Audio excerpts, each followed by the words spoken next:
Decency, civility, and honor were the guiding principles that inspired a man so great as George Washington.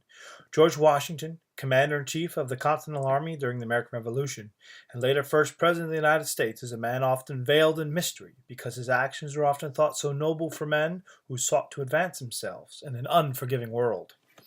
Mount Vernon, the premier research and public history venue on George Washington, describes Washington as a man guided by the principles contained in the rules of civility and decent behavior.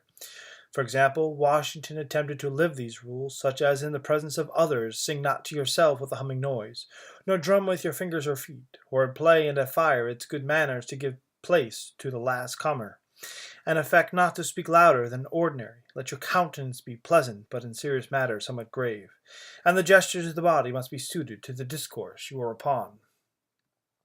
In this perfection of character, begun in Washington's youth, it is that sets him apart from his contemporaries, and has many people doubting the authenticity of his life and character.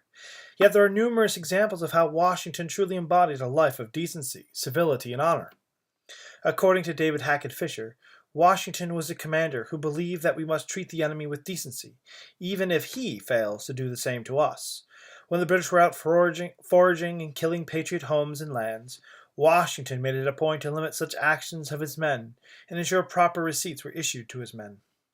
A further example is given when Washington writes to General Gage in 1775, condemning the reported mistreatment of American prisoners of war by the British. While Gage denied any wrongdoing, Washington's care for his men is apparent, to the point that he declares if the mistreatment does not cease immediately, the treatment of British prisoners will worsen. While some may claim this shows Washington's temper and uncivility and lack of decency, for the student of Washington, one can see his humanity and his character shine forth in the defense of the men protecting liberty. Washington's care for his men, his honor and character were never so apparent in the difficult winter of 1776 and 1777 at Valley Forge. In America's God and Country, Washington is quoted as deploring the sad state of men without clothes, shoes, and blankets, and commends his men for continuing to fight without a murmur. For Washington, this is a difficult moment to bear, but his guiding and reaffirming leadership during such difficult times can be attributed to the lack of murmuring at Valley Forge. James J. Jr. describes how Washington lived a life of cheerfulness and service. He argues that Washington was one of the best humanitarians the country has ever known, ensuring his men had clothes, food, and that doctors and nurses provided for the needs of his men in a timely and adequate fashion.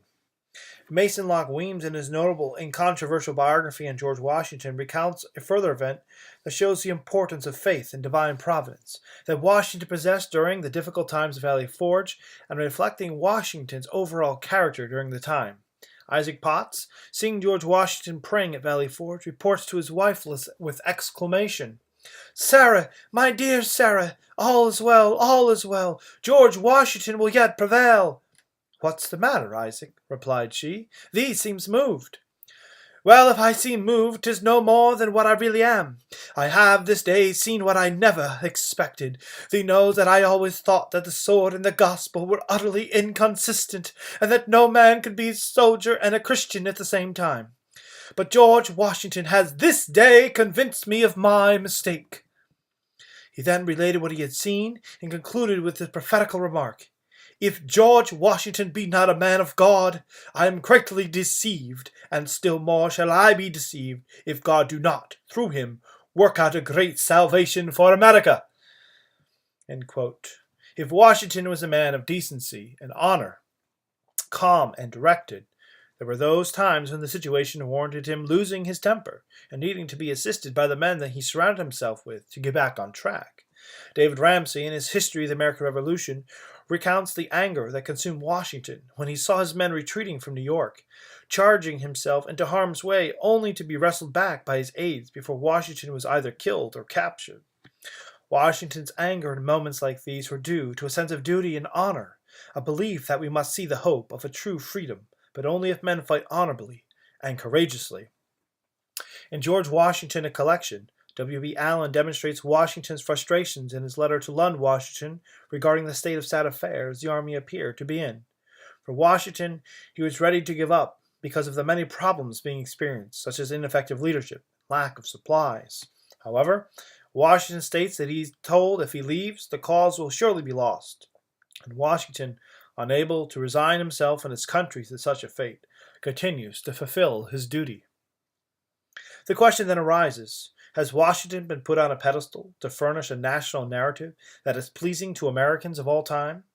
According to Charles Moore, most of what Washington did and said was true, but we too often look at him as if he is godlike. Moore does not argue that Washington is a liar or that he construed events in such a way as to detract from his faults.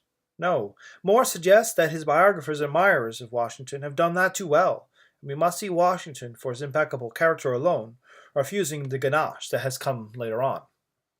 But for others, the story of Washington is integral to national identity. Take, for example, the role of Washington as the nation's first spy master. In Tim McNeese's seminal work, Revolutionary Spies, Intelligence and Espionage in America's First War, Washington was the man behind the curtain. He had multiple rings of spies working for him, delivering vital and timely information about enemy plans and movements. And, as McNeese argues, without Washington's cool leadership as spy master, the war would have never been won. Bernard Mayo, writing for the Georgia Review, states that Washington was and is a national icon for emulation because he stands for perseverance in difficult circumstances, and because he became known as first in war and first in peace, attributing his role as commander-in-chief and later as President of the United States. Washington's leadership abilities throughout the war and into peacetime would lend him the title of the American Moses. Robert Hay makes an excellent presentation for this iconic role of Washington, comparing Washington and Moses from biblical times as two leaders entrusted with the care of their people from bondage into freedom. If Moses or Washington had given up, if they had lost their cause, the slavery that would have ensued would have changed the course of human events. Both men relied upon Almighty God for directions, and because of these, achieved their intended objectives. The Library of Congress gives additional insight into the character of Washington. As a man who believed in decency and civility, as a man of courage and honor, Washington did something unprecedented. On November 12, 1783, Washington resigned his commission in the army, gave his final orders, and retired from military life, hoping to live a life of peace and happiness. The most powerful man in the world gave all his power when the conflict ceased, as simple as a snap of the fingers. Washington's public life did not end there, despite the plans he had for himself at Mount Vernon. On April 14th of 1789, relaxing at his Mount Vernon home, he was informed that he was elected the first president of the United States, a duty that he did not want. But as biographer John Marshall states, he could not refuse when the appointment was conferred by the suffrage of an entire people. Washington served his people in time of war and time of peace. As commander first and president last, Washington was a man who understood the rules of civility and decency, embodied a spirit of national pride and courage, and he sought the best in all people. As Matthew Spaulding notes in his commentary on Washington's farewell address on September 19, 1796, Washington left public life for the last time with words for the new republic. Character, virtue, and patience must be the guiding principles which sustain a nation into the definite future. In closing, it is important to remember that the lessons we can learn from George Washington, that of decency, civility, courage, honor, are all lessons that we are struggling with as a nation today. Was George Washington a myth? Or are what we have of him, the records we have of him today, the truth? While we may never know for sure what is true and what is not, we have to go by the documents that we have, and we have to make inferences. But more importantly than this, the argument must rest here. George Washington was a man of courage, of decency, civility, and of character. And if our leaders today, nay, if we as Americans today would look to George Washington, would look to his courage, would look to his honor and his decency, and simply put, if we would just have ourselves those rules of decency and civility, if we took upon those rules ourselves, if we lived for the purpose of doing unto others as we would have them do unto us, if we believed that divine providence was the guiding force in our nation, if we believed that all things were possible with God, if we believed, like Washington did, that this life matters, then all lives in our country will matter. From the lowest unborn child to the oldest among us, we will have an understanding of the value of human life, and we will strive to become honorable to all that we meet.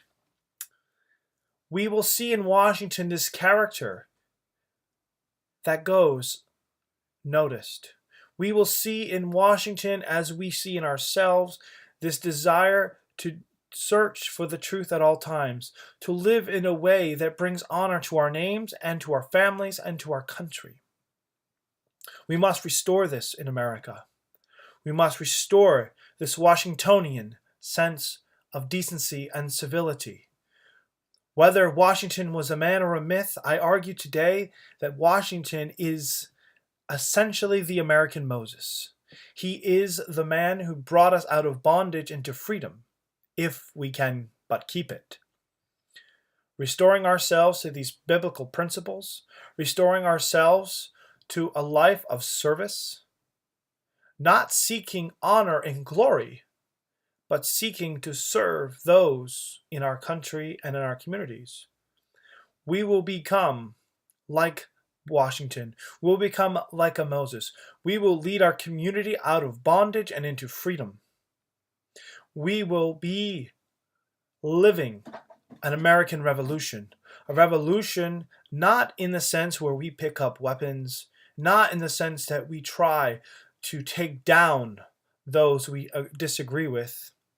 We have a constitution. We have a form of government, probably the most perfect in the world.